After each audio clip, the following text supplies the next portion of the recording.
अथ चतुर्थो अध्याय।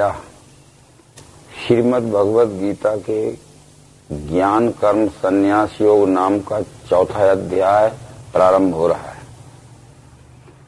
जिस अध्याय का जो नाम रहता है उस अध्याय में उसी विषय को सुस्पष्ट करके श्री कृष्ण जी ने समझाया है। अध्याय का नाम एक निश्चित संस्कार युक्त होता है। दूसरे अध्याय का नाम था ज्ञान योग, तीसरे अध्याय का नाम था कर्म योग। जब ये समझने लगे लोग कि ज्ञान से कर्म का और कर्म से ज्ञान का तादात्म्यता का कोई संबंध नहीं है, इस चौथे अध्याय में ज्ञान कर्म संन्यास योग नाम दिया कि जिसने अपने ज्ञान को कर्म में और कर्म को ज्ञान में एक रूपता में जोड़ दिया है, तो संन्यास यानी फलाशक्ति छोड़कर जो निष्काम भाव से सेवा करता है, यह भी अध्याय में समझाया गया है। परंतु इसकी परंपरा कोई नवीन नहीं है, कोई कल्पित नहीं है। परंपरा का ये पूर्व युगों का भी प्रमाण देते हुए श्री कृष्ण जी कहते हैं, मैंने यह स्थायी योग आदि में सूर्य से कहा, मनु ने सूर्य से पाया, इक्ष्वाकु मनु से गए। ऐसे परंपरा प्राप्त राज ऋषियों को मिला, सो बहुत काल जाने से पार्थ योग मिटा यहाँ। वही ये पुराना योग मैंने आज तुझे कहा, भक्त है तू सखा मेरा, इससे श्रेष्ठ भेदिए। इन 3 श्लोकों का आशय यह है, ये दिव्य चक्षु योग जिससे विश्व ही परमात्मा है, यह प्रत्यक्ष दर्शन बोध होता है, कोई नया नहीं है। युग के आदि में कश्यप पद्धति के ज्येष्ठ पुत्र विष्णु नामक शरीरधारी विभूति के पास था। विष्णु ने अपने ज्येष्ठ पुत्र वैवस्वत मनु को यह परमात्मा दर्शन कराने वाला योग दिया, और मनु ने अपने ही पुत्र इक्ष्वाकु को, जो भगवान श्री रामचंद्र जी के ही पूर्वज थे, इस विश्व ही परमात्मा है यह दर्शन कराने वाला योग दिया। उसकी परंपरा बराबर ये भगवान श्री रामचंद्र तक आई, और भगवान श्री रामचंद्र ने भी इसी विश्व रूप दर्शन का ज्ञान अपने भक्तों में प्रचार किया। पहली ही भेंट में मारुति भक्त हनुमान को ये बतलाया कि सो अनन्य जाके यसमति न टरे हनुमंत, मैं सेवक सचराचर रूप स्वामी भगवंत। अनन्य भक्त होने के लिए बुद्धि में ये पक्का निश्चय स्थिर होना चाहिए कि मैं सेवक हूँ, और ये चराचर सृष्टि के रूप में जो दिख रहा है यही हमारा स्वामी भगवान है, परमात्मा है। यह निश्चय जिसकी बुद्धि में स्थिर हो जाता है वह अनन्य भक्त नाम से वेद उपनिषदों में जाना जाता है। परंतु अर्जुन के मन में एक शंका आई। अर्जुन पूछता है कि तुम तो अब जन्मे हो आदि में जन्म सूर्य का, मैं कैसे जानूं योग, ये तुमने उससे कहा। उसने शरीर दृष्टि से ये विचार किया था कि श्री कृष्ण से कहा कि तुम्हारा जन्म तो द्वापर युग के अंत में वसुदेव और देवकी के घर में हुआ है, और तुम कहते हो कि मैंने ही सतयुग के समय ये आदि नारायण को कहा था, तो ये तो तुम्हारा जन्म अभी हुआ है, और वो हजारों वर्ष पहले विष्णु नामक शरीरधारी विभूत थे। कृष्ण ने इसको जिस दृष्टिकोण से बताया था वो समझाने का अर्जुन को यहाँ से प्रयास किया। मेरे तेरे बहुत जन्म हो चुके हैं, परंतप वे सब जानता हूं मैं, पार्थ तू जानता नहीं। मेरे और तेरे बहुत जन्म हो चुके हैं, मैं जानता हूं, अर्जुन तू नहीं जानता। इसका भी लोगों ने गलत अर्थ किया कि कृष्ण जी अपने पूर्व जन्मों का हाल इस तरह जान रहे थे कि कृष्ण जन्म के पहले मैं किस माता पिता के घर में उत्पन्न हुआ था, मेरे कितने भाई बहन थे, मकान कैसा था, मेरा उद्योग या पेशा कैसा था, यह कृष्ण जी नहीं बतलाना चाहते। जो विभूति पद पे आता है तो वो ये जानता है कि 4 खानी 84 लाख योनि का चक्कर काट के अनेक जन्म के पश्चात ये मनुष्य जन्म लेता है। कुछ जन्म पशु स्वरूप मनुष्य में लेके रजोगुण प्रधान मनुष्य होता है, फिर रजोगुण प्रधान मनुष्य होने के बाद सत्वगुण प्रधान मनुष्य होता है, वह नरकोटि का मनुष्य है। तब उसको परमात्मा जानने की इच्छा होती है।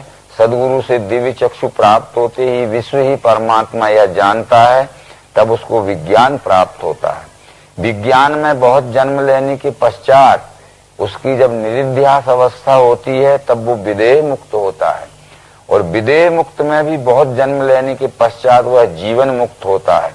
यह जीवन मुक्त पद ही ये अवतार का निज पद है, यानी विशेष विभूति के बौद्धिक उत्क्रांति का पद है। इस जीव के उत्क्रांति तत्व की दृष्टि से श्री कृष्ण ने ये कहा था कि बहुन में व्यतीतानि जन्मानि तव चार्जन तान्यहम वेद सर्वाणी न तुम वेद परंतप।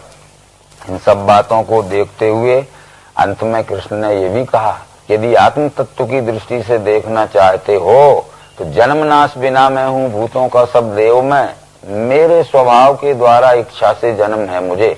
परंतु आत्म तत्व की दृष्टि से ये संपूर्ण विश्व ही मेरा स्वरूप है, ये ना बनता है, ना मिटता है, ना घटता है, ना बढ़ता है, और ये विश्व रूप परमात्मा ही अपने पराशक्ति के स्फुरण से पुरुषोत्तम अक्षर और क्षर इस त्रिपुटीमय लीला सदैव करता रहता है। यह ज्ञान जिसको हो जाता है वह वास्तव में मेरे स्वरूप का जानने वाला है, और यह ज्ञान योग देने के लिए ही मैं अवतार के स्वरूप में इस मानव जगत में आता हूँ। आती है जब ही गिलानी भारत निज धर्म में, अधर्म बल पाता है लेता हूँ तब जन्म में। ये सज्जन वृत्तियों के मनुष्यों को कल्याण में लाने के लिए और दुराचारी दुष्ट प्रवृत्ति के लोगों को दमन करके दबाने के लिए युगों युगों में मेरा जन्म होता है। धर्म गिलानी का जहाँ तक संबंध था वह हम पहले ही बतला चुके हैं। ये विश्व ही विश्वरूप परमात्मा है, यह निश्चय हमारे अंतःकरण में धारण हो जाना ही धर्म है, और विश्व ही परमात्मा ही है, निश्चय अंतःकरण में धारण न होना ही धर्म गिलानी है। इस तरह से ये धर्म स्थापना के लिए आता है, विश्व का ज्ञान अंतःकरण में स्थापन करने के लिए आता है। ये कहते हैं जन्म कर्म च मे दिव्यम एवं यो वेति तत्वतः त्यक्त्वा देहम पुनर्जन्म नेति मामेति सोर्जन। मेरे इस अवतार या विशेष विभूति रूप से जन्म धारण करने को और विश्व ही परमात्मा है यह मानव मात्र के अंतःकरण में निश्चय धारण कराने के कर्म को जो दिव्य योग के द्वारा तत्वतः जानता है वह अवश्य ही जन्म मृत्यु के भय से छूट जाता है। मिटे काम भय क्रोध अनन्य भजता मुझे, ऐसा जो ज्ञान तब से पवित्र मुझ में रहे। इस तरह मनुष्य निष्काम भाव से ये विश्व में परमात्मा देखकर और अपने स्वकर्म द्वारा यथोचित यथाशक्ति सेवा या भक्ति करता है। परंतु जिन्होंने विश्व रूप परमात्मा का निश्चय अंतःकरण में धारण नहीं किया वो फल की इच्छावान वे देवों को पूजते फिरें। ये स्वार्थी लोग व्यष्टि सुख भोगों की वासनाओं को पूरा करने के लिए अनेक देवी देवताओं को पूजते हैं। यदि उनके कार्य वो निर्भीकता पूर्वक विधि पूर्वक हो गए तो उनको क्षणिक सुख शांति की सिद्धि मिल जाती है, परंतु वो स्थायी सुख शांति नहीं मिलती है।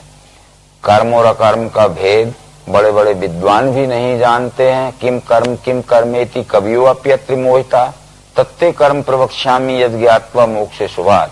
कृष्ण जी के समय में भी शब्द ज्ञानी बड़े बड़े विद्वान भी ये धर्म कर्म के रहस्य को नहीं जानते थे, इसलिए कृष्ण को ये कहना पड़ा कि मैं वह रहस्य बतलाने के लिए आया हूं जिससे तू ये माने हुए अंधविश्वास के भ्रम से छूट जाएगा।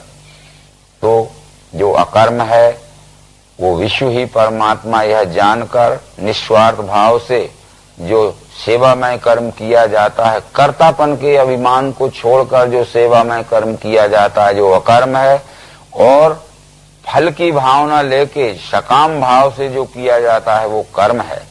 कर्म अकर्म और विकर्म ये केवल फल भावना से इनके अलग अलग अर्थ हो जाते हैं। यदि विकर्म भी हमने निष्काम भाव से किया लोक सेवा के लिए तो वो भी अकर्म हो जाता है, और स्वाभाविक कर्म भी सकाम भाव से किया तो वो भी कर्म और विकर्म हो जाता है। इसलिए कहा कि यस सर्वे समारंभा काम संकल्प बरिता ज्ञान अग्नि दग्ध कर्माणम तमाहु पंडितम बुधा। सब कर्म जिसके होवे फलिच्छा त्याग वृत्ति से ज्ञान अग्नि दग्ध कर्मी ये पंडित ज्ञानी उसे कहें। सब कर्म का मतलब चाहे वो मनुष्य यज्ञ देव यज्ञ पितृयज्ञ भूत यज्ञ जप यज्ञ क्यों न हो, चाहे वो यज्ञदान तप क्यों ना हो, और चाहे वो अपने अपने स्वभाव के द्वारा सेवा किया हुआ कर्म क्यों, निष्काम भाव से जो कर्म होता है वो सब परमात्म सेवा के लिए ही होता है।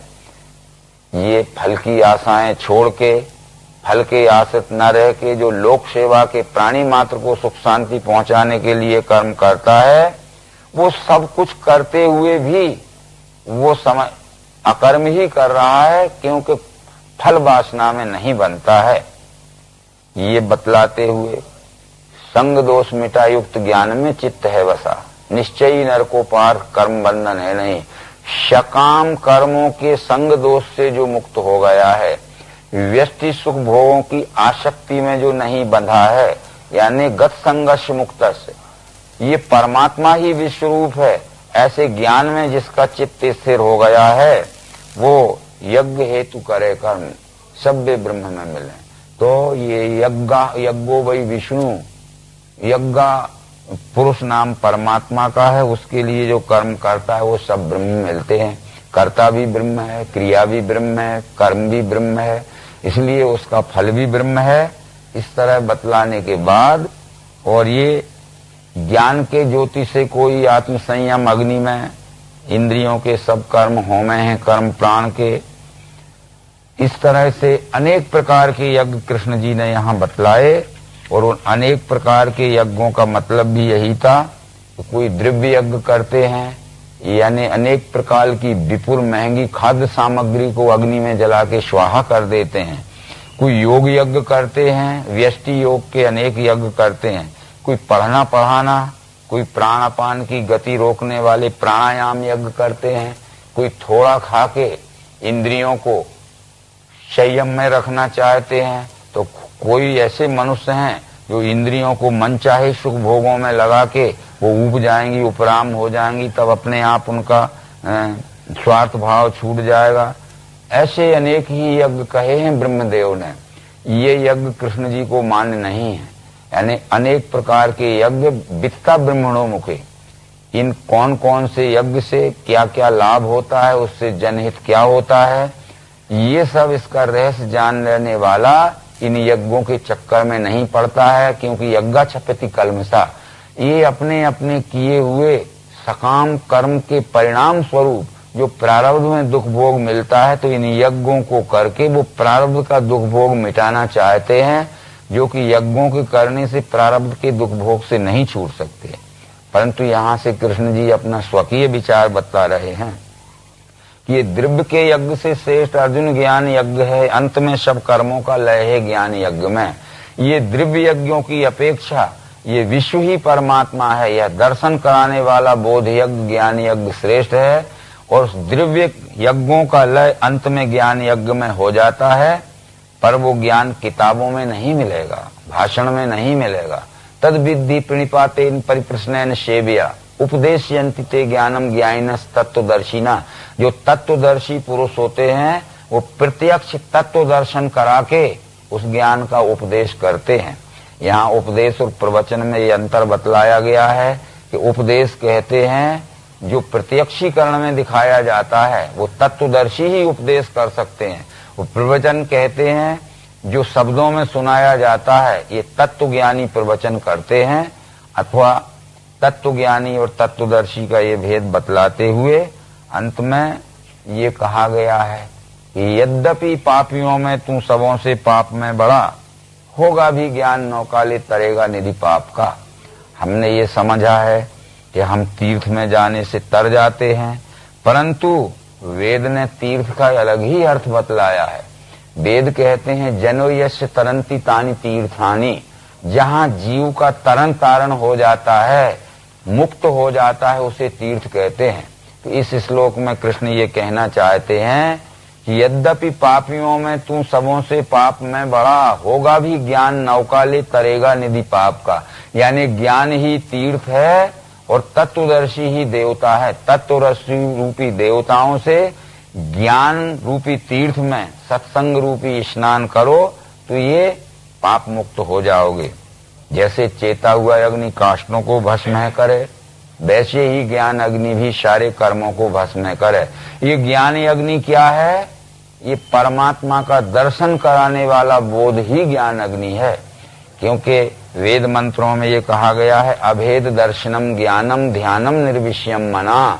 भगवत गीता में भी यही कहा गया है कि अभ्यास से ज्ञान श्रेष्ठ, ज्ञान से ध्यान है बड़ा, ध्यान से कर्म फल त्याग, त्याग से शांति है मिली।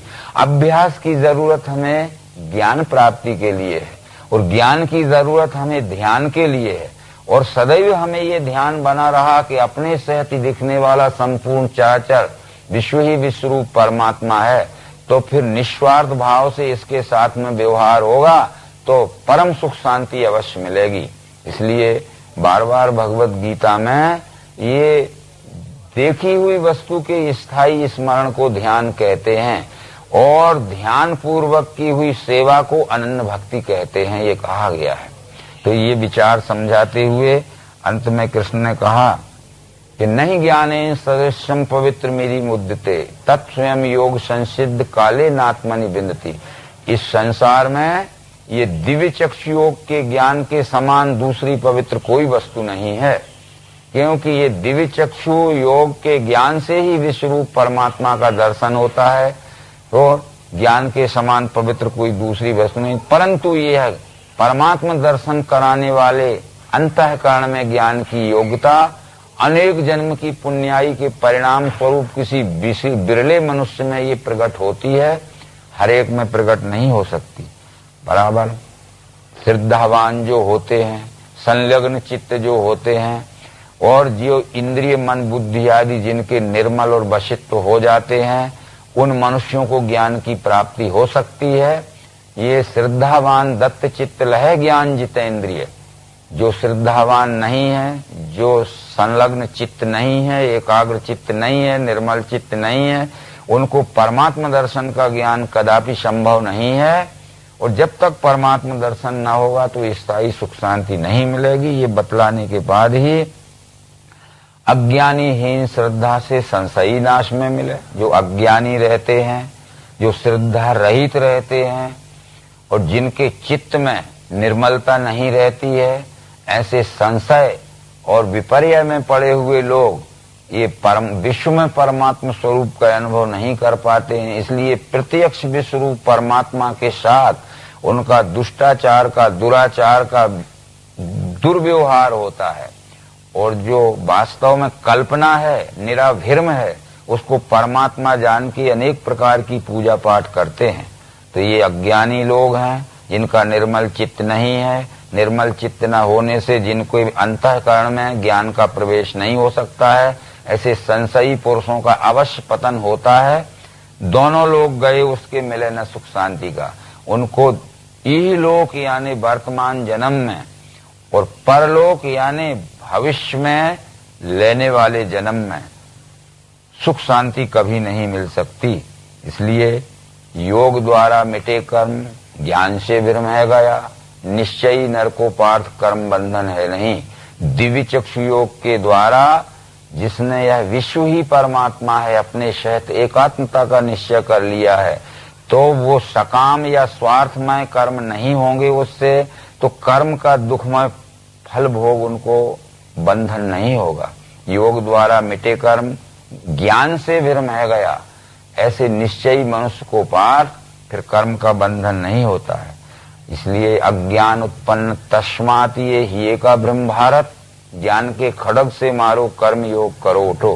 तेरे अंतःकरण में अज्ञान के कारण जो अनेक प्रकार का द्वैत भ्रम उत्पन्न हो गया है, वो दिव्य चक्षु योग के ज्ञान द्वारा वो अज्ञान से उत्पन्न भ्रम का निरसन करके और इस दिव्य चक्षु के ज्ञान योग के प्रकाश में आओ, ताकि तुम सत्सेवा कर सको और इस सत्सेवा से ही परम सुख शांति का लाभ होगा। इस तरह बतलाते हुए ये ज्ञान कर्म संन्यास योग नाम का चौथा अध्याय संपूर्ण हुआ। नर्मदे हर।